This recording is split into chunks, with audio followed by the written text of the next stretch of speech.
শ্রদ্ধা, বিশ্বাস আর আত্মার আলো নিয়ে আপনি শুনছেন শ্রী অমৃত কথা। এখানে প্রতিটি বাণী উঠে আসে ভগবানের মুখ থেকে, যেন শ্রীকৃষ্ণ নিজেই আজ আপনার সঙ্গে কথা বলছেন। চলুন হৃদয় দিয়ে শুনি আজকের শ্রীকৃষ্ণের মুখের অমৃত বাণী। হে প্রিয় মানুষ, আমি জানি তুমি ক্লান্ত।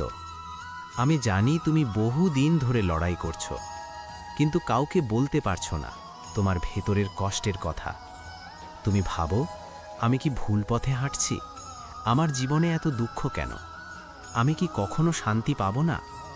হে ভক্ত, আমি শ্রীকৃষ্ণ আজ তোমাকে স্পষ্ট করে বলছি, তোমার দুঃখ তোমার দুর্বলতা নয়, তোমার দুঃখ তোমার প্রস্তুতি।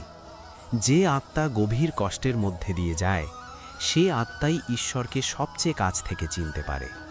হে মানুষ, তুমি বারবার ফল নিয়ে চিন্তা করো, কিন্তু কর্ম নিয়ে নয়। এই কারণেই তোমার মনে ভয় জন্মায়। আমি আগেও বলেছি, আজও বলছি, কর্ম তোমার অধিকার, ফল নয়। যখন তুমি ফলের আশা ছেড়ে কাজ করো, তখন তোমার কাজে ভয় থাকে না, হতাশা থাকে না, শুধু থাকে শান্তি। হে প্রিয়, সবাই তোমার পাশে থাকবে না, সবাই তোমার কষ্ট বুঝবে না, কিন্তু মনে রেখো, আমি কখনো তোমার পাশ ছাড়িনি। তুমি যখন একা কাঁদো, আমি তখনও তোমার পাশে থাকি।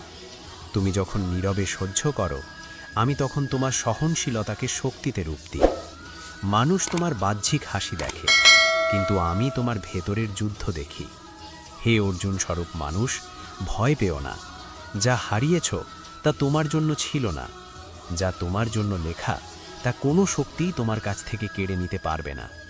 সময়কে দোষ দিও না। সময় তোমাকে ভাঙতে আসেনি, সময় তোমাকে গড়তে এসেছে। যে ধৈর্য ধরে অপেক্ষা করতে পারে, আমি তার জীবনে এমন দরজা খুলে দিই যার কথা সে কল্পনাও করেনি।